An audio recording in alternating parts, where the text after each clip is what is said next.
सियासत में चौधरी शुजात की अचानक एंट्री और चौधरी परवेज इलाही के मुतहरिक होने की इत्तला पोलराइजेशन के इस माहौल में किसी खुशगवार हैरत से कम नहीं। ये सियासी शतरंज है या सांप सीढ़ी का खेल, इसके बतन में कुछ न कुछ जरूर छुपा है। पाकिस्तान की खारजा पॉलिसी किन पुरखार रास्तों से यहाँ तक पहुँची है? इसराइली अखबार में इमरान खान के गोल्ड स्मिथ खानदान के जरिए इसराइल से राब्ते का दावा क्या जाहिर करता है? इन इश्यूज के साथ साथ आपके सवालों पर सेर हासिल तबसरा करेंगे नजम सेठी।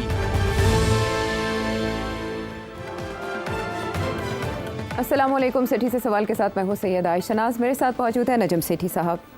अस्सलाम वालेकुम। तो सेठी साहब से पहला सवाल तो हम यही कर लेते हैं जिसको लेकर सभी के जहनों में सवाल है कि एक इसराइली अखबार टाइम्स ऑफ इसराइल, जो कि इसराइली हुकूमत की इजाज़त के बगैर कुछ नहीं छापता रिपोर्टेडली। आजकल तो बहुत से अखबार हुकूमतों की इजाज़त के बगैर कुछ नहीं छापते। अच्छा, आप पाकिस्तान की स्पेसिफिकली बात करें या हर जगह की, हर मुल्क की? नहीं, मेरा ख्याल है सारी दुनिया में प्रेस इज अंडर अटैक। अच्छा, गवर्नमेंट की पॉलिसीज़ के साथ इन लाइन होती है। हो सकता है फिर वहाँ की गवर्नमेंट की भी यही पॉलिसी हो जो ब्लॉक आ चुका है, क्या अडॉप्ट करने जा रहे हैं, लेकिन उसका फिर हमारे साथ ऐसा कनेक्शन बनता है ना जो थोड़ा मुतनाज़े हो जाता है, क्योंकि पाकिस्तानी ताल्लुकात की तारीख रही है एक, और वो इसराइली अखबार ये कहता है कि बानी पीटीआई पाक इसराइल ताल्लुकात के लिए मौजूद तरीन शख्सियत हैं। और फिर वो ये भी कहते हैं कि बानी पीटीआई इसराइल और पाकिस्तान के ताल्लुकात की मौजूदा नौइयत को बदल सकते हैं, क्योंकि इससे पहले वेस्ट के साथ जो उनके गैर मामूली ताल्लुकात बढ़ाने की सलाहियत थी वो यहाँ भी काम आ सकती है। और इसके अलावा उन्होंने कहा है कि ठीक है, उन्होंने हमेशा ट्रेडिशनल नुक्ता नज़र को अपनाया, लेकिन बैकडोर वो अमलियत पसंदी का भी मुजाहरा करते रहे। उन्होंने बैकडोर चैनल के ज़रिए कुछ हटकर भी मामलात देखे, जैसे हमने जाते जाते रशिया का उनका विजिट देखा, इसी तरफ इशारा हो। और उनका ये कहना है कि इसराइल और इत्तेहादियों को यकीनी बनाना चाहिए कि बानी पीटीआई पाकिस्तानी सियासत में हिस्सा लेने के लिए आज़ाद हो जाएं। फिर उन्होंने इसको थोड़ा बहुत लिंक किया है उनकी जो रिश्तेदारी इमरान खान साहब की गोल्ड स्मिथ फैमिली के साथ है, फिर जो लंदन के मेयरशिप के लिए इलेक्शंस हुए उसमें भी जो इमरान खान साहब का किरदार रहा कि उन्होंने मुस्लिम सादिक खान साहब को सपोर्ट करने के बजाय अपने जो उनके बरादर निस्बती थे उनको सपोर्ट किया। फिर उन्होंने बताया कि वक्तन फ़वक्तन ऐसे रिपोर्ट्स आती रहीं कि इमरान खान साहब ने गोल्ड स्मिथ फैमिली के ज़रिए इसराइली हुक्काम को पैगामात भेजे कि पाकिस्तान और इसराइल के दरमियान ताल्लुकात को मामूल पर लाने के लिए वो कोई एफर्ट कर सकते हैं। बेशक ये मुश्किल चैलेंज होगा उनके लिए, लेकिन वो ऐसा कर लेंगे। फिर इमरान खान साहब के दौर में एक एमएनए थी पीटीआई की, उन्होंने पाक इसराइल ताल्लुकात बहाल करने पर दलाइल भी दिए थे, यूट्यूब के ऊपर वो मौजूद भी हैं, ये सबके सामने है वो वाली वीडियो। इसके अलावा वो ये कह रहे हैं कि बानी पीटीआई की रिहाई के लिए जो लॉबीज हैं उनको एफर्ट करनी चाहिए। और अब जब ये मजमून सामने आया है, इमरान खान साहब इकोनॉमिस्ट में, द टेलीग्राफ में इससे पहले मजमून लिखते रहे हैं, लेकिन ये इसराइली अखबार में आने वाला पहला बिला वास्ता मजमून है जो उनकी रिहाई के लिए इक़दामात की ज़रूरत पर जोर देता है। और ये आयनूर बशिरोवा हैं कोई, उन्होंने लिखा है। आप मुझे ये बताएं, इसको लेकर पाकिस्तान की सियासत में अभी उतनी हलचल नहीं मची जितनी यूजुअली मचा करती है। मौलाना फजलुर रहमान हमेशा इमरान खान साहब को यहूदी एजेंट करार देते आए हैं। मुस्लिम लीग नून की तरफ से रहनुमाओं की जानिब से तनकीद का निशाना बनाया जाता रहा है, लेकिन इसराइली अखबार का खुलकर इमरान खान साहब की हिमायत में सामने आना क्या जाहिर करता है? जी हाँ, बड़ी इंटरेस्टिंग टाइमिंग है इस मजमून की। अब आपका सवालों का जवाब के दो पहलू हैं।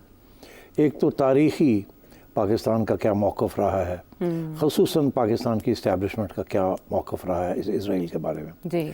और क्योंकि उनका एक मौक़िफ़ रहा है तो फिर सियासतदान जो हैं उन्होंने भी एक मौक़िफ़ इख्तियार किया हुआ है।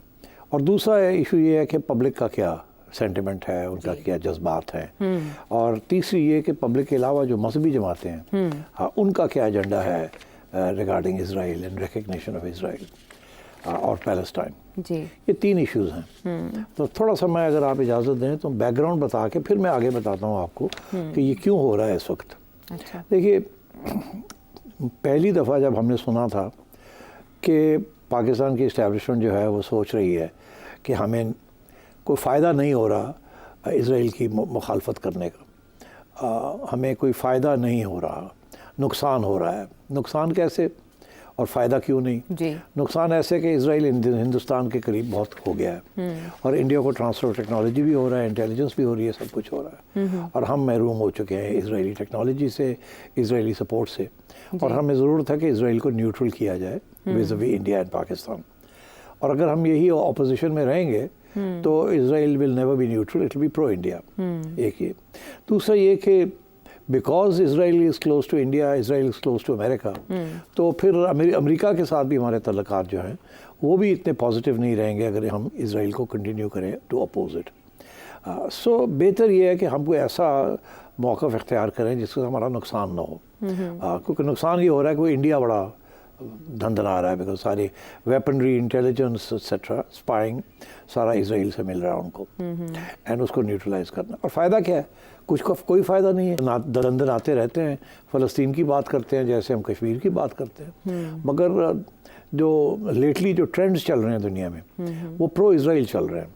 यहाँ तक कि जो मेन मुस्लिम ममालिक हैं उनकी तरफ से भी कोशिश की जा रही है कि नॉर्मलाइज किया जाए, और कुछ नॉर्मलाइज कर भी चुके हैं। अच्छा, वो तो मैं मुशर्रफ की बात कर रहा हूँ। अच्छा, वो तो उसके बाद हुआ नॉर्मलाइजेशन। अच्छा।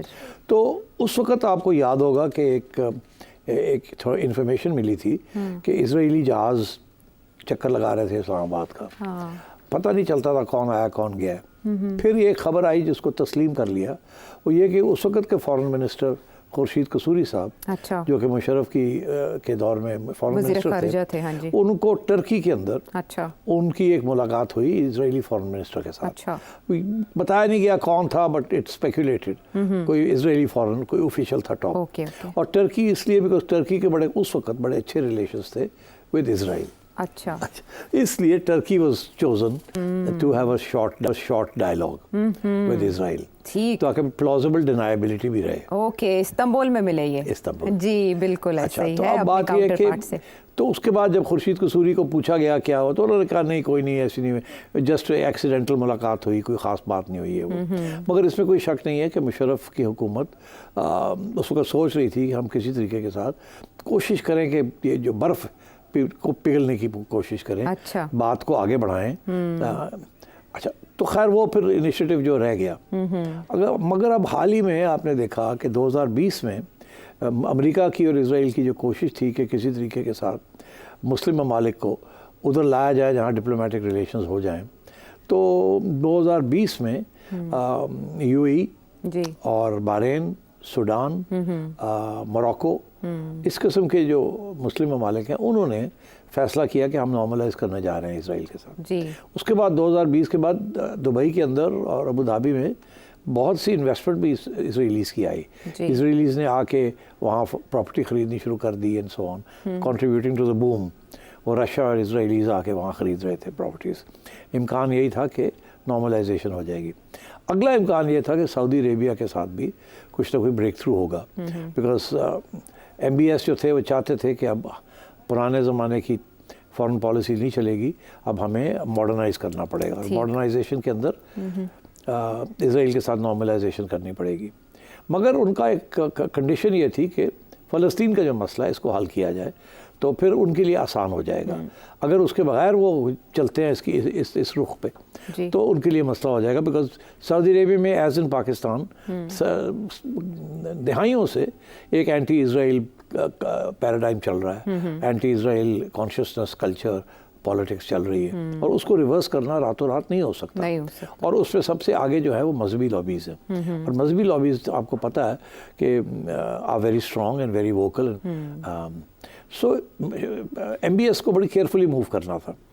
और उसके बाद क्या हुआ कि ये फ़लस्तीन जब उन्होंने ये कंडीशन अटैच की कि जी फ़लस्तीन के लिए कुछ करें ताकि हमारे हाथ मजबूत हों, तो इजरायली कैबिनेट ने ये रिजेक्ट कर दिया सऊदी ओवरचोर। सऊदी ने जो कहा ना कि आप भी कुछ करके दिखाएं ताकि हम करें, हम करना चाहते हैं। तो सऊदी कैबिनेट ने कहा नहीं, हम पैलेस्टाइन के ऊपर कोई कंसेशन नहीं देंगे, जिसकी वजह से ये फॉल थ्रू हो गया। फिर कोविड हो गई, तो ये सारा कुछ ही मामला ही ठप पड़ गया। मगर अब जो एक इंटरेस्टिंग डेवलपमेंट ये हुई है कि दो बातें हुई हैं। एक तो ये कि ब्लिंकन ने, जो सेक्रेटरी ऑफ स्टेट है अमेरिका के, उन्होंने ये कहा है कि उनकी उम्मीद है कि नए अमेरिकी सदर के आने से पहले, नए सदर के इलेक्शन कि रिजल्ट आने से पहले ये डेमोक्रेटिक गवर्नमेंट जो है ये सऊदी अरेबिया जो है ये नॉर्मलाइज कर लेगा रिलेशंस विद इसराइल। ये बहुत बड़ी प्रेडिक्शन है उसकी, ये उसने एवं नहीं कही। कुछ लोग कहते हैं उसने एवं ही कहा है इजरायली लॉबी को खुश करने के लिए क्योंकि इलेक्शंस हैं, मगर इसके पीछे कोई ना कोई पेशकदमी होगी क्योंकि 2 महीने रह गए हैं, नया प्रेसिडेंट को आने में 3 रह जाएंगे, 4 हो जाएंगे, मगर इलेक्शन तो 2 महीने में होनी है। तो अगर इसका कोई फ़ायदा उठाना है इलेक्ट्रली तो मेरा ख्याल है it something will have to happen in the next 2 months.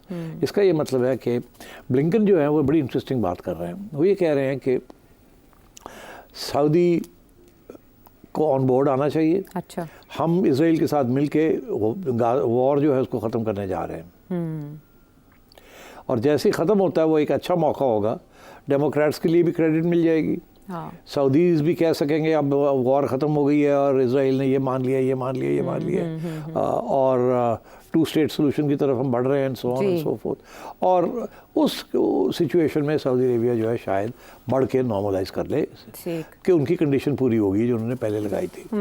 अच्छा, अब ये जो डेवलपमेंट्स हो रही हैं इसके अंदर इसराइल का क्या इंटरेस्ट है?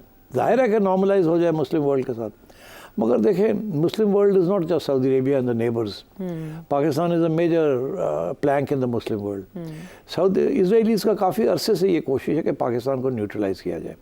पाकिस्तान की कभी ये कोशिश रही कि हमें कोई लड़ाई झगड़े इसराइल के साथ करने की क्या ज़रूरत है, अगर फ़लस्तीन और वहाँ के जो नेबरिंग स्टेट्स हैं वो मान जाते हैं तो हम कौन होते हैं चौथे महले बह के झंडा लेके खड़े हैं। ठीक, तो मगर ये काम सारा ख़राब हो गया because of the what is happened recently in Hamas and Gaza. तो अगर ये नॉर्मलाइज हो जाता है, किसी से वहाँ सोल्यूशन आ जाती है, अच्छा, तो मैं समझता हूँ कि स्टेज सेट हो जाएगी for the normalization of relations with Israel. अगर सऊदी अरेबिया आगे बढ़ जाए, अगर वो बढ़ गया तो फिर बहुत से OIC के जो ममालिक हैं उनको भी अमेरिका और सऊदी अरेबिया कन्विंस कर लेंगे कि आप ही आ जाएं। अच्छा, और ऐसा पाकिस्तान के लिए भी? और Pakistan will be in a difficult situation. किसकी यहाँ हिम्मत है पाकिस्तान की कि वो करे सऊदी इसराइल के साथ न्यूट्रल? ये मजमून बता तो रहा है किसकी हिम्मत है। अब वो तो इसी तरफ आ रहे हैं। अब हम सियासतदान जो थे, नवाज शरीफ साहब या बेनज़ीर भुट्टो साहब, वो कमज़ोर थे। उन्हें डर ये था कि जिस दिन हमने इसकी हमायत की तो यही इस्टेब्लिशमेंट जब हमें निकालने जाएगी तो यही हमारे गले डाल देगी, तो इसलिए वो आगे नहीं बढ़े इन चीज़ों पर। अच्छा, तो अब ये जो मजमून है ये इशारा कर रहा है कि, और ये मजमून एवं नहीं लिखा गया, इसके पीछे ज़रूर कोई सोच है, कोई ब्रीफिंग है कि ये कोशिश की जाएगी कि किसी तरीके के साथ पाकिस्तान को भी साथ लाया जाए। सऊदी अरेबिया भी अपने आप को मजबूत करने के लिए, अपनी कंस्टिट्यूंसी को मजबूत करने के लिए वो ये करेगा कि पाकिस्तान भी आ गया है। After all it's 250 million people. अगर पाकिस्तान आ जाता है तो फिर कल को इंडोनेशिया भी आ जाएगा एंड सो ऑन। तो ये मेजर इशू जो है ये हल हो जाएगा। सऊदी अरेबिया अकेला नहीं रहना चाहता। अच्छा, ठीक, तो क्योंकि UAE ने तो कर लिया तो कोई फ़र्क नहीं पड़ा किसी को, मगर जब सऊदी अरेबिया करेगा तो बहुत फ़र्क पड़ जाएगा। It's the home of Islam and Mecca Medina and so on. तो मेरा ख्याल सऊदी की तरफ से भी प्रेशर, जब सऊदी ने ये फैसला कर लिया कि हमने इसराइल के साथ कुछ करना है तो, और अमेरिका हमारे साथ है, तो अमेरिका और सऊदी अरेबिया की तरफ से पाकिस्तान पे प्रेशर पड़ेगा जी। मगर ये अब आइए यहाँ इस मजमून के तहत। हाँ जी, अब यहाँ ये मजमून कहता है कि इमरान खान एक वाहिद बंदा है, जब ये चीज़ होने जाएगी या हो या चाहेंगे कि ये हो जाए तो खान वो बंदा है जो कि ये काम कर सकता है। क्यों ये क्यों कर सकता है? उसकी उन्होंने 2 वजूहत दी। एक तो उन्होंने ये कहा कि खान के बड़े तल्लुकात हैं ज़ाती तौर पे विद द गोल्डस्मिथ फैमिली, जिनके बड़े सियासी तौर पे तल्लुकात हैं विद इसराइल। ठीक, तो ज़ाती तल्लुकात एंड आगे पॉलिटिकल तल्लुकात। और ये जो इस वक्त जो इमरान खान की हमायत हो रही है इन अमेरिका एंड एल्सवेयर, उसके पीछे बहुत बड़ा सपोर्ट है ऑफ दी गोल्डस्मिथ फैमिली। और इसीलिए अमेरिका के अंदर भी जो इजरायली लॉबी है, whether it's in the among the Republicans और इन द डेमोक्रेट्स, वो हमेशा फ्रंट फुट पे आके वो खेलते हैं। और अभी जो रेजोल्यूशन कांग्रेस में जो हुई है उसके अंदर जो लीडिंग लाइट्स हैं वो जूइश सेनेटर्स या कांग्रेसमैन हैं। सो मैं ये समझता हूँ कि इस वक्त सारी एफर्ट क्रिएट की जा रही है कि एक लॉबी क्रिएट की जाए, एक प्रेशर ग्रुप क्रिएट किया जाए जिसके ज़रिए सऊदी अरेबिया पहले नॉर्मलाइज़ करे और फिर पाकिस्तान की तरफ लाया जाए। अब वो ये समझते हैं कि नवाज शरीफ एंड कंपनी ये इनका सपोर्ट बेस नहीं है, ये इस किस्म का ख़तरनाक फ़ैसला वो कर ही नहीं सकते। वो ये समझते हैं कि पीपल्स पार्टी तो बस की गल कोई नहीं, वो तो एक छोटी सी प्रोविंस में महदूद है। नवाज शरीफ की पार्टी इस वक्त इन ट्रबल्ड वाटर्स है, वो तो कोई रिस्क नहीं लेंगी, हर बात एस्टैब्लिशमेंट की मान रहे हैं। इस वक्त पाकिस्तान की जो आवाम है वो खान साहब जो कहें वो यकीन करने के लिए तैयार है। अगर वो कहते हैं कि सूरज जो है वो चांद के इर्द गिर्द घूमता है तो कहेंगे बिल्कुल सही कह रहे हैं। अगर वो कहेंगे कि जी इजराइल पाकिस्तान का दोस्त है तो कहेंगे बिल्कुल ठीक है। आपने देखा नहीं कि वहाँ अमेरिका के अंदर जो प्रोफेशनल फिजिशियंस हैं या उनके अंदर भी लॉबीज़ हैं कि पाकिस्तान को इजराइल के साथ नॉर्मलाइज करना चाहिए। अभी वहाँ से अमेरिका से एक प्रोफेशनल्स की डेलीगेशन उठ के गई थी इजराइल। मेरा ख्याल है most of them were supporters of PTI, but जाहिर है they were pretending to be independent and autonomous. वो भी एक चक्कर लगा के आए हैं इजराइल का। और अब ये आर्टिकल भी आ गया है और उधर और वो भी इजरायली अखबार में आया है। तो इसमें लगता मुझे ऐसे ही है कि अगर सलमान जो है MBS मोहम्मद बिन सलमान वो अगर कर लेते हैं तो और वो चाहेंगे कि पाकिस्तान भी फॉलो करे। और अगर पाकिस्तान तो नहीं फॉलो करेगा विदाउट इमरान खान, और इमरान खान वाहिद बंदा है जो कि अगर ये चाहे तो वो कर सकता है। और गोली जो वो देनी पड़ेगी वो अवाम जो है except for the religious parties बाकी सारी जो है वो मान जाएंगी। ये नून लीग वाले और PTI वाले तो शोर डालेंगे, ये कहेंगे देखो जी ये हो गया, मौलाना फजल रहमान शोर डालेंगे। मगर आपकी जो वोटिंग पब्लिक है, majority of the voting public जो इस वक्त खान साहब के साथ हैं, स्पेशली एक्सपैट्रियट्स के पास बहुत पैसा है, दे वेरी इन्फ्लुएंशियल और PTI सपोर्टर्स हैं। आई थिंक अगर कोई बंदा कर सकता है नॉर्मलाइजेशन विद इजराइल तो वो इमरान खान है। और ये गलत बात नहीं कह रहे, ये सही कह रहे हैं। इन्होंने पहचान लिया है कि एक ही बंदा है यहाँ जो इस किस्म का मुश्किल फैसला अगर करता है तो अवाम जो है उसके खिलाफ नहीं जाएगी। और वो जो शोर आएगा, शराबा आएगा कि ओ ये हो गया, उसको ये बर्दाश्त कर लेगा, उसको विद स्टैंड कर लेगा, स्पेशली अगर इस्टेब्लिशमेंट इसके पीछे होगी तो। मगर अभी सूरत हाल वो नहीं आई, ना ही इस्टेब्लिशमेंट उसके साथ है इस वक्त और एनी इशू, ये तो बात की बात है। और अभी तो खैर वो जेल में है, वहाँ से तो ऐसा कोई बयान दे ही नहीं सकते। और अगर वो कभी बयान देगा भी तो बयान उसी किस्म का होगा जैसे MBS ने बयान दिया था कि अगर तो इजराइल पैलेस्टाइन के ऊपर कोई कंसेशन देने के लिए तैयार नहीं है जो कि हमास को और हिजबुल्लाह को और बाकी पैलेस्टीनियन ऑर्गेनाइजेशंस को एक्सेप्टेबल है, तो सऊदी अरेबिया कुछ नहीं कर सकता। यहाँ तक कि MBS ने यह भी कहा था आयशा कि अगर मैंने कोई इस किस्म का कदम उठाया जिसमें मेरी आवाम जो है वो मेरे खिलाफ हो जाती है तो आई मे बी असैसिनेटेड। ये उसके लफ्ज़ हैं, आई मे बी असैसिनेटेड। तो वो अमेरिका को कह रहा है take it easy, go slow, ऐसे मैं कुछ नहीं कर सकता। और अगर इसराइल को ये मना लिया जाता है कि आप कुछ करें, और मैं समझता हूँ ये जो ब्लिंकन का स्टेटमेंट आया है कि 2 माह के अंदर अंदर कोई ब्रेक थ्रू होने वाली है, मेरा ख्याल है डेमोक्रेट्स की पूरी कोशिश है, होगी या नहीं होगी आई कांट से, मुश्किल लगता है। मगर क्योंकि बहुत से मरहले हैं जो क्रॉस करने हैं और इसराइल के अंदर भी बड़ी हार्ड लाइन स्ट्रेटजी चल रही है। मगर अमेरिका की पूरी कोशिश है 2 बातें, एक ये कि सऊदी अरेबिया को लाया जाए टू नॉर्मलाइज, उसके साथ बहुत से दरवाजे खुल जाएंगे। दूसरी चीज़ ये कि इसराइल को समझाया जाए कि गाज़ा पैलेस्टाइन का मसला जो है इसको जंग को ख़त्म करो, विड्रॉ योर आर्मी, ताकि हम कुछ तो कह सके कि हमने ये करवाया है। वरना तो डेमोक्रेट्स जंग करने ये के जब लिए दोनों चीज़ें हो जाएंगी तो फिर आएगा प्रेशर ऑन द पाकिस्तान के इमरान खान को निकालो, इसके हवाले करो। ठीक है, इसके हवाले यानी ये कनेक्शन उधर जा रहा है, ये उधर जाएगा उस वक्त। अभी बहुत से मरहले हैं तय करने हैं, मगर ये ग्राउंड वर्क जो है ना ये तैयार हो रहा है कि इमरान खान की ह्यूमन राइट्स वायलेट हो रही हैं, इसको निकाला जाए, इसके साथ जुल्म हो रहा है, उसके हक में आ रहे हैं, चांसलर बनाया जाए, हाई प्रोफाइल बनाया जाए, acceptable to the western world बनाया जाए एंड सो ऑन, कि ये वो बंदा है जो कि ब्रिज कर सकता है ये सारा इशू। तो खान साहब ने यहाँ इस्लामोफोबिया की भी बात की है और भी बड़ी बातें की हैं। तो इसलिए पाकिस्तान की आवाम जो है कैन नॉट सस्पेक्ट कि ये is going to betray the cause. और दूसरी बात ये जो मैंने कहा कि अगर खान साहब कहें कि रात के वक्त के सूरज निकला हुआ है तो PTI वाले कहेंगे सूरज निकला, रात है तो रात है, दिन कहे तो दिन है। तो तलाल चौधरी साहब मुस्लिम लीग नून के रहनुमा, वो कह रहे हैं इसराइली मफादात के तहफ़्फ़ुज़ के लिए बानी PTI को लीडर बनाया गया।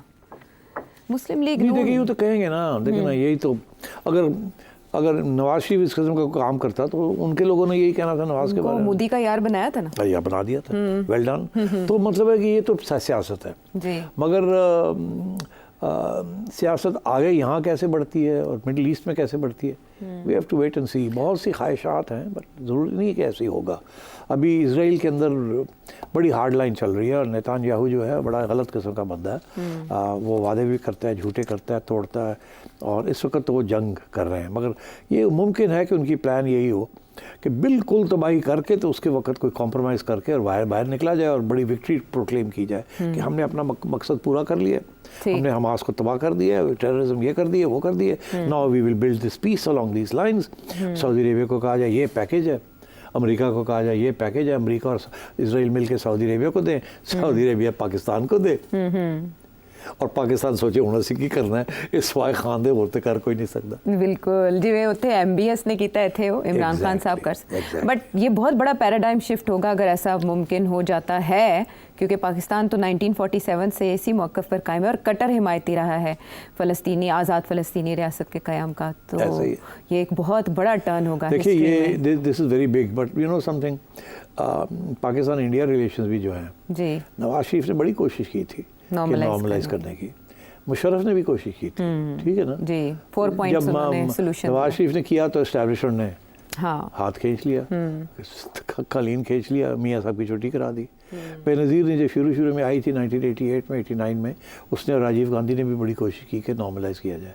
तो उस वक्त की एस्टैब्लिशमेंट जनरल बेग और हमीद गुल बीबी की छुट्टी करा दी। तो उसके बाद सारे डर गए, किसी ने किया ही कुछ नहीं। अब मियाँ साहब ने किया, उसकी छुट्टी करा दी। लेकिन तब एस्टैब्लिशमेंट के मफादात और एस्टैब्लिशमेंट तो उस वक्त फुली कमिटेड थी टू 2 थिंग्स जी। एक ये कि ये सियासतदानों को चलने नहीं देना, ये तो सारे गद्दार हैं, करप्ट हैं, ये गद्दार हैं, 2-2 साल के बाद सबकी छुट्टी करा देते थे, ठीक।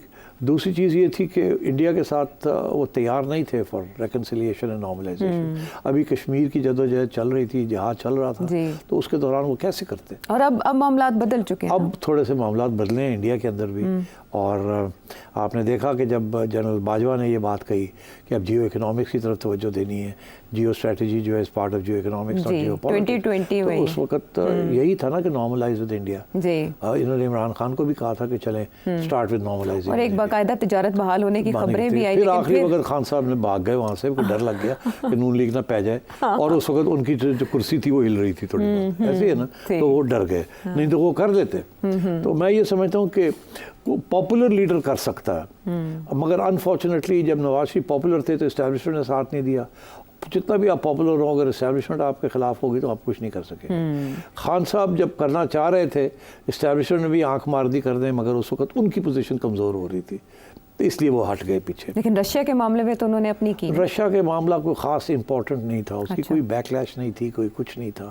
वो एक पर्सनल विम के ऊपर उठ के चले गए, और इस्टेब्लिशमेंट ने भी उन्हें हल्की सी बात कही कि शायद ये वक्त नहीं है जाने का। Establishment was not really involve in that visit. ये उठ के, और ये नहीं कि उनको कहा नहीं जाना और ये चले गए, ऐसे नहीं हुआ। उन्होंने कहा मैं एक दिन के लिए जा रहा हूँ, कोई बिग प्रॉब्लम, उनको क्या पता था कि उसी दिन यूक्रेन वॉर शुरू हो जाएगा। तो वो कोई मिसकैलकुलेशन थी जो कि थोड़ी सी बैकफायर कर गई, in the sense that America नाराज हो गया and so on, but otherwise that was not a major initiative. ठीक। तो चलें, अभी इस मजमून के बाद, इस ब्लॉक के बाद मेजर इनिशिएटिव्स क्या हो सकते हैं, आपने जाना, आने वाले महीने इंटरेस्टिंग हो सकते हैं, और इसमें हैं बड़े बड़े प्लेयर्स इन्वॉल्व। क्या शेप बनेगी सियासी मंजरनामे की, आपने जाना। ब्रेक के बाद आते हैं वापस।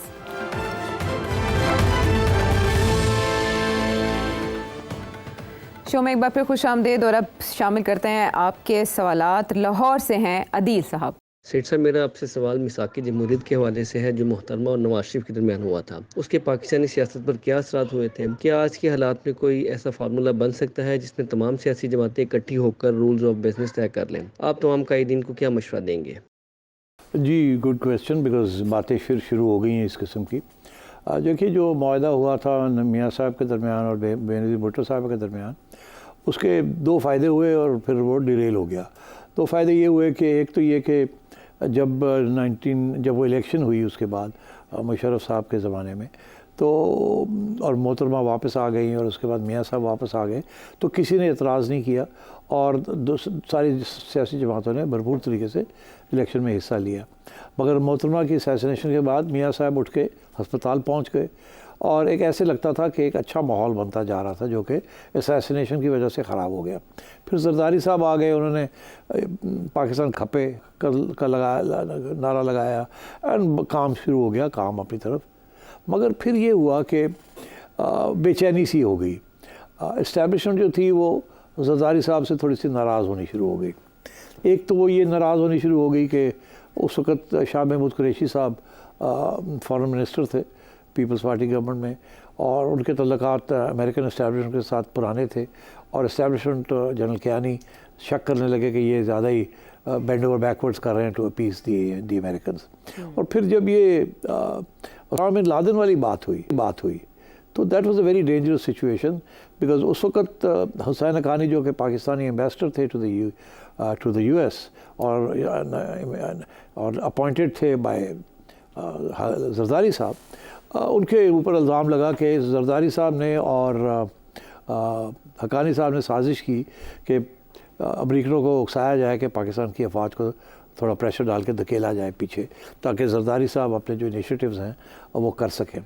मगर नहीं हुआ, और इस्टेब्लिशमेंट ने हिट बैक किया मेमो गेट के अंदर। मेमो गेट जब हुआ, उन्होंने इल्ज़ाम लगाया इनडायरेक्टली जरदारी साहब के ऊपर, बट डायरेक्टली हुसैन हक्कानी के ऊपर कि आप साजिश कर रहे थे पाकिस्तान की अफवाज के ख़िलाफ़। और सबसे इंटरेस्टिंग बात ये, उस स्टेज पे उन्होंने इस्टेब्लिशमेंट ने मुस्लिम लीग नून के ऊपर प्रेशर डाला कि आप हमारा साथ दें, और मैं समझता हूँ कि उस वक़्त सबसे पहला क्रैक आ गया। क्रैक क्या, आप समझे, चार्टर ऑफ डेमोक्रेसी ही टूट गया। मियाँ साहब ने काला कोट पहना और पहुँच गए अदालत में मेमो गेट के केस के अंदर, और उन्होंने इस्टेब्लिशमेंट का साथ दिया और उन्होंने पीपल्स पार्टी का साथ नहीं दिया, जिसकी वजह से काफ़ी अरसे तक फिर तल्लुकात ख़राब रहे, और मुश्किल से जरदारी साहब की हुकूमत ने अपना टाइम काटा। मगर उस टाइम काटने के अंदर इस्टेब्लिशमेंट ने जुडिशरी को भी जरदारी साहब के ख़िलाफ़ कर दिया, और फिर सबको एक प्राइम मिनिस्टर की छुट्टी करा दी, यूसुफ रज़ा गिलानी की, और दूसरा प्राइम मिनिस्टर राजा परवेज़, उनकी भी छुट्टी होने वाली थी अगर वो फौरी तौर पे इलेक्शन ना हो जाते एंड सो ऑन। तो that is what happened to the charter of democracy. Under establishment pressure एक साइड जो थी वो कोलैप्स कर गई। अब आइए आज के हालात। आज के हालात ये हैं कि सब सियासी जमातें एक्सेप्ट PTI को दो बातें तस्लीम करनी पड़ रही हैं, खा वो पब्लिक में ना करिए कि उनकी पॉपुलैरिटी गिर चुकी है।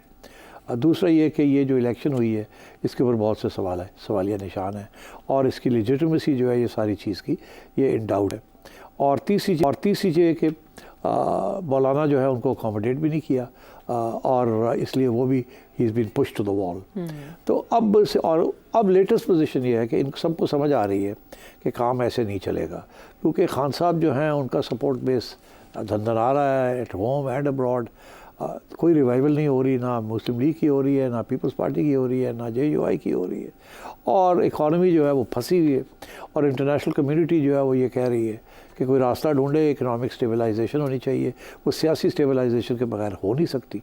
इसलिए people are trying to find solutions. उसके अंदर अब नवाज शरीफ साहब ने ये प्रपोज़ल की कि हमें सब सियासी जमातों को इकट्ठा होकर और खान साहब के साथ बातचीत करनी चाहिए।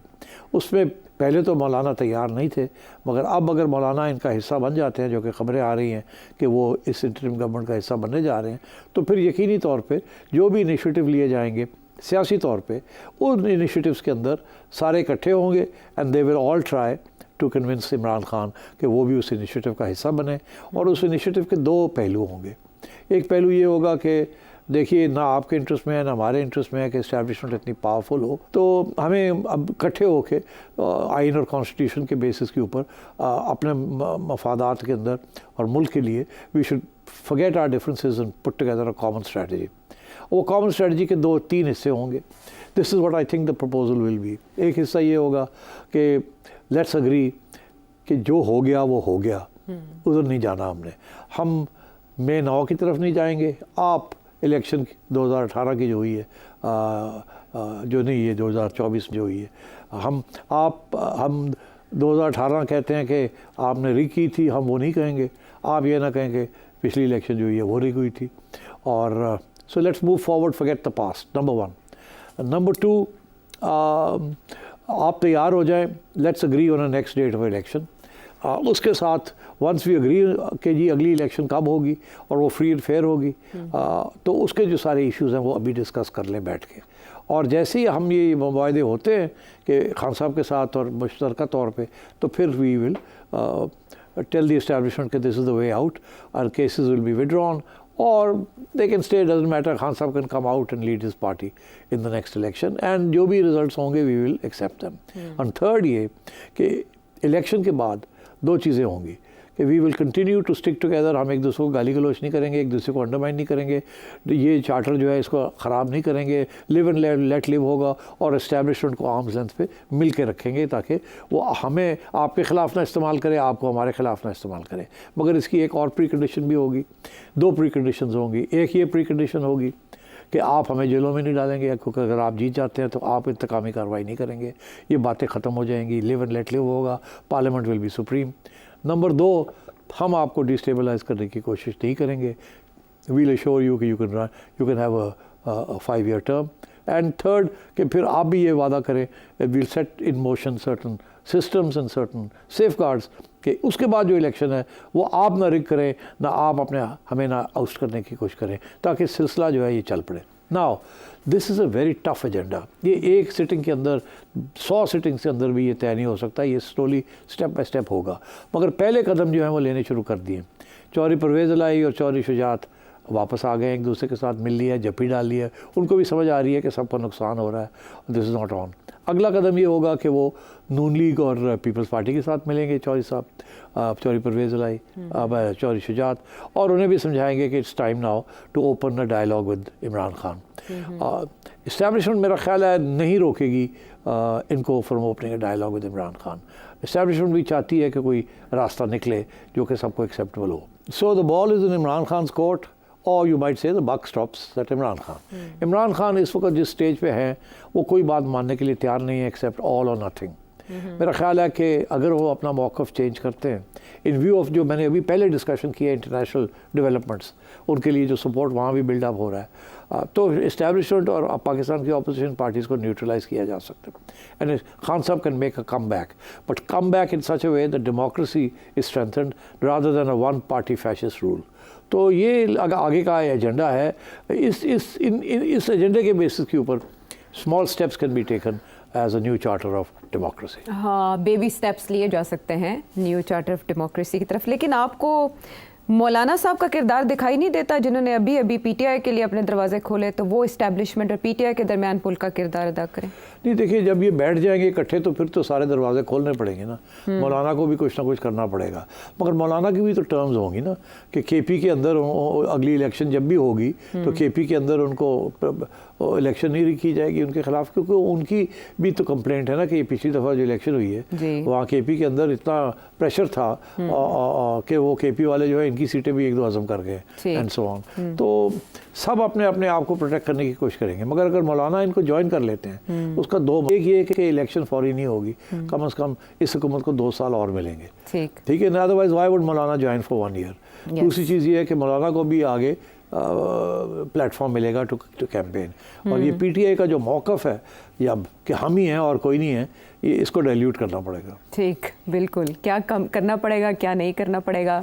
अगर आप पाकिस्तान के वसीतर मफाद में सोच रहे हैं कि पॉलिटिकल पार्टीज़ आएँ और अपनी स्पेस को वापस हासिल करें, जिसका शिकवा हमेशा किया जाता है, एक पार्टी दूसरी पार्टी को कहती है कि वो वजह बनी सियासी पार्टीज़ के ज़वाल की मुल्की सियासत में, तो सीखा जा सकता है माजी से और आइंदा के लिए अच्छा लाहेअमल अपनाया जा सकता है ताकि कोई और इस स्पेस को कैप्चर ना करे। वापस आते हैं ब्रेक के बाद।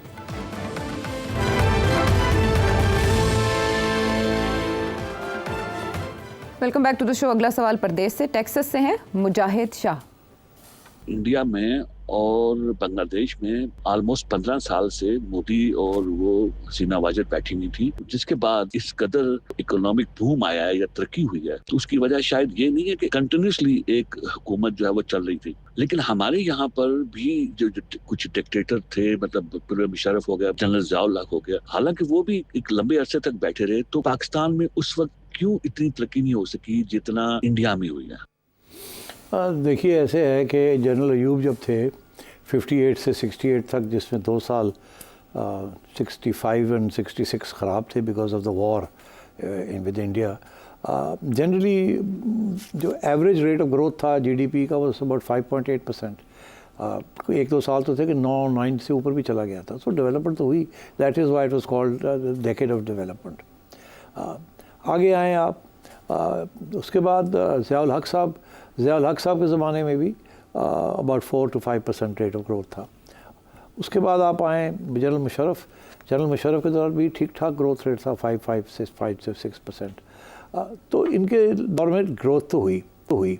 सवाल ये है जो आपने पूछा कि क्या ये 10 साल रहे इसलिए एक स्टेबिलिटी आई और सर्टेनिटी हुई, और क्योंकि सियासतदान नहीं रह सके 2-2-2.5 साल से ज़्यादा, तो इसलिए वो उनके दौर में स्टेबिलिटी और सर्टेनिटी और ग्रोथ नहीं आई। क्या ये रीज़न था कि वो 10 साल रहे? अब बात ये, yes I think stability and certainty बड़ी इंपॉर्टेंट होती है इकोनॉमिक्स के अंदर, प्लानिंग के लिए स्पेशली, और फॉर फॉरेन इन्वेस्टमेंट। जो आता है वो कहता है यार ये गवर्नमेंट 5 साल तो रहेगी ना, जो पॉलिसीज़ करेगी, तो at least we can be assured कि हमारा रेट ऑफ रिटर्न हमें मिल जाएगा अपनी इन्वेस्टमेंट के अंदर 3 साल के बाद। तो लॉन्ग जितनी देर एक हुकूमत रहे कानूनी तौर पे और in a stable manner, it's good for economic development provided बाकी पॉलिसीज़ ठीक हों। मगर ये एक प्री कंडीशन होती है कि आप जो पॉलिसी नोट डाउन कर रहे हैं या ले डाउन कर रहे हैं, वो पॉलिसी 4-5 साल तो चले ना। ये तो नहीं हो सकता कि अगली आए और उसको छुट्टी करा दे और जिन लोगों ने इन्वेस्टमेंट की हुई है वो फारग हो जाए। So therefore yes I think certainty and stability and longevity are very important. इसलिए पॉलिटिकल सिस्टम्स के अंदर कम से कम 4 साल और अप टू 5 years दिए हैं for one government to survive. America में 4 साल हैं, मगर आम तौर पे वो 8 साल ही बन जाते हैं।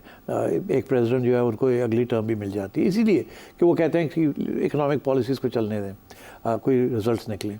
इंडिया के अंदर 5 साल हैं और हमारे यहाँ 5 साल हैं, इसलिए stability is important and certainty is important and longevity is important. आइए अब कि क्या जो ये तीन मार्शल और रेजीम्स थी, क्या इनके अंदर क्या चीज़ थी जिसकी वजह से ये ग्रोथ मिली? मेरा ख्याल है मेजर फैक्टर तो था ऑब्वियसली स्टेबिलिटी, सर्टेनिटी वगैरह, मगर मेजर फैक्टर ये भी था कि अमेरिकनों का एड बहुत ज़्यादा था। ये तीनों डेकेड्स ऐसी थी कि अमेरिकनों के इंटरेस्ट पाकिस्तान में बहुत ज़्यादा थे, और अयूब के ज़माने में अमेरिकनों का इंटरेस्ट था against the Soviet Union, Zia के ज़माने में in Afghanistan against the Soviet Union, और मुशर्रफ के ज़माने में द वॉर अगेंस्ट टेरर 9/11 के बाद Afghanistan and so on and so forth. तो जैसे वो डोनाल्ड ट्रंप कहता ना कि हमने 30 अरब डॉलर्स पाकिस्तान को दिए, हमें मिला क्या, तो डॉलर्स की वजह से काम चल रहा था यहाँ, और रेमिटेंसेस शुरू हो गए थे तो उनकी वजह से चल रहा था यहाँ, और पॉलिसीज़ जो थी वो स्टेबल थी। ये जो हमारी सियासी हुकूमतें आई हैं, बेनज़ीर की उम्र 2 साल नहीं पूरी काटी पहली वाली, उसके बाद नवाज शरीफ साहब 2-2.5 साल नहीं काटे पूरे, उसके बाद फिर बेनज़ीर आई 2 साल भर के काटे, फिर नवाज शरीफ साहब वो 2-2.5 साल काटे। तो ये एक प्रॉब्लम रहा है कि इनको चलने नहीं दिया गया। ये नहीं कि इन्होंने कोई खामियाँ की, इस्टेब्लिशमेंट ने नहीं चलने दिया, और इट्स अ फैक्ट उस वक़्त की। इस दफ़ा जब इस्टेब्लिशमेंट की इसकी कोशिश थी कि खान साहब पूरा अपनी टर्म पूरी करें, मगर वो अब खान साहब की हिमाकतें थी और प्रॉब्लम्स थे जिसकी वजह से वो पूरा काम ना हो सका। तो येस आई थिंक सियासतदानों को मौका दिया जाता तो they would have been at least ये हालात ना होते, और वो यही कहते हैं कि हमें आप पूरा टर्म कंप्लीट करने देते तो फिर कम से कम हमारे गिले तो ना होते कि हमें क्यों निकाला, और आवाम को भी पता चल जाता कि हम डिलीवरी दे सकते हैं कि नहीं।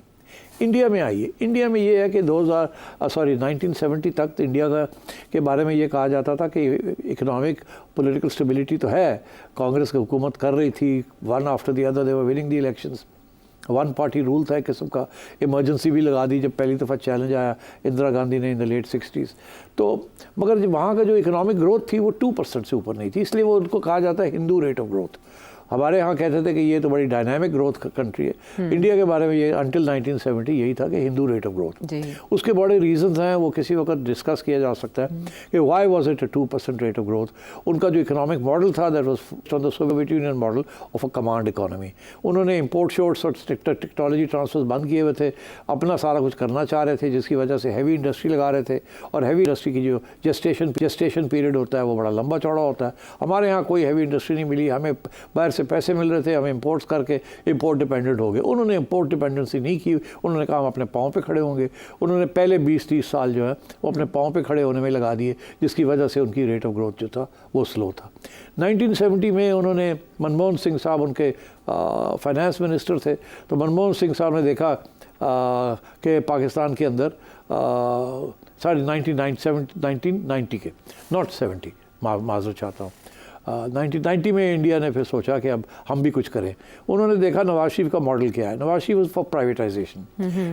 मनमोहन सिंह ने फिर ये 1990 में 91 में प्राइवेटाइजेशन की पॉलिसी शुरू की और अबाउट टर्न किया, और वहाँ से फिर इंडिया का रेट ऑफ ग्रोथ जो है वो बढ़ना शुरू हुआ, इंपोर्ट्स जो हैं वो आने शुरू हुए, टेक्नोलॉजी ट्रांसफर शुरू हो गए, मार्केट बढ़नी शुरू हो गई, एक्सपोर्ट इकॉनमी बढ़नी शुरू हो गई, एंड सो ऑन। वो अपने पाँव पे खड़े हो चुके थे, इसलिए उन्हें कोई फिक्र नहीं था कि फिस्कल डिफिसिट जो है will lead to a current account deficit and so on and so forth.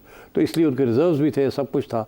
तो मैं समझता हूँ कि इंडिया का जो इकोनॉमिक मॉडल था उसने पहले फ्रॉम 1947 टिल 1990 स्लो रखा उनको, मगर 90 के बाद बहुत तेज़ी से वो बढ़े आगे। और अब तक, और तीसरी चीज़ ये थी कि जब वो अपना बेस बना रहे थे, वो सिर्फ हैवी इंडस्ट्री का बेस नहीं बना रहे थे, वो तालीम का बेस भी बना रहे थे।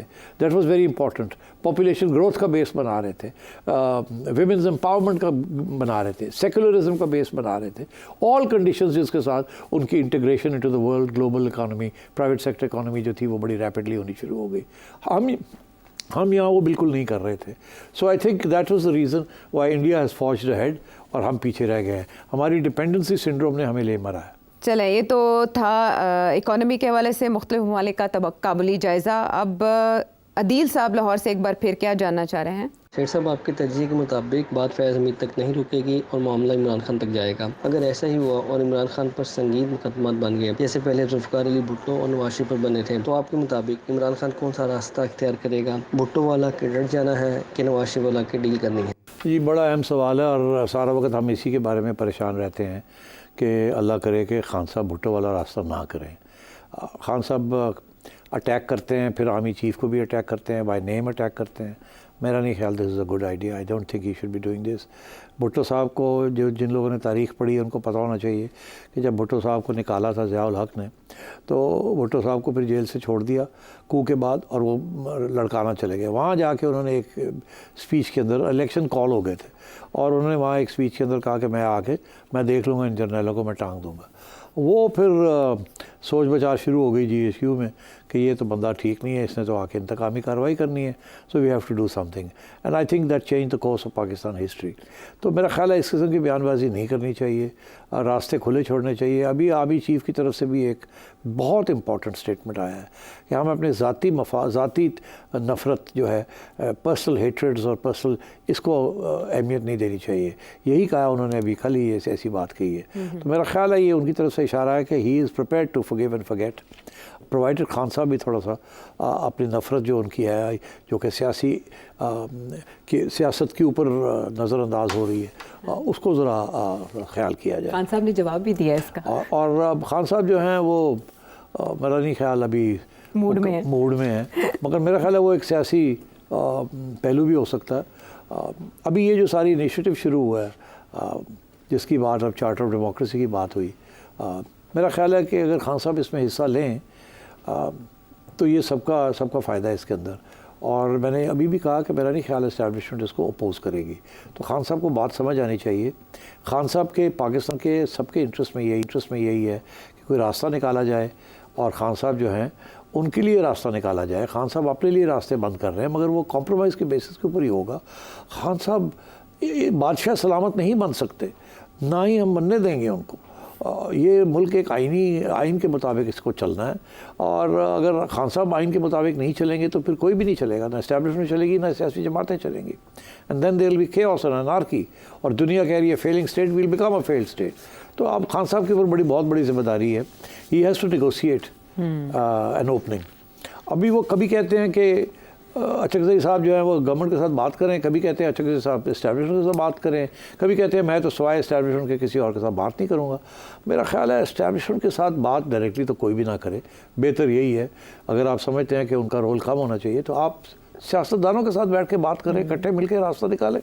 और मैं ये समझता हूँ कि इस्टेब्लिशमेंट सपोर्ट करेगी। कोई रीज़नेबल रास्ता अगर आप निकालते हैं जिसके साथ इस्टेब्लिशमेंट को भी वे आउट मिल जाता है, लड़ाई झगड़े भी ख़त्म हो जाते हैं, स्टेबिलिटी भी आ जाती है, एक नई इलेक्शन भी हो जाती है।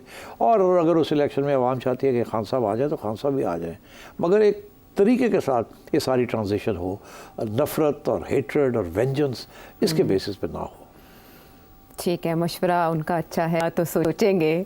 बड़ी अच्छी प्यारी बातें, और दूरियां कम करने के लिए, नफ़रतें कम करने के लिए आर्मी चीफ़ की तरफ से एक बयान आया तो इमरान खान साहब ने भी कहा कि वो तो आपकी ज़िम्मेदारी है नफ़रतें कम करना, लेकिन मोदबाना तौर पर उन्होंने ये बात कही है। तो उम्मीद करते हैं, अच्छी उम्मीद रखते हैं। और भी बहुत से सवाल थे कि इन लड़ाई झगड़ों में पाकिस्तान का जो निज़ाम फरसूदा हो गया उसका क्या किया जा सकता है, लेकिन कहा जा रहा है कि वक्त हो गया है ख़त्म। तो आने वाले प्रोग्राम्स पर उठा रखते हैं आपके सवालों को, अगले प्रोग्राम तक के लिए जा सकते हैं।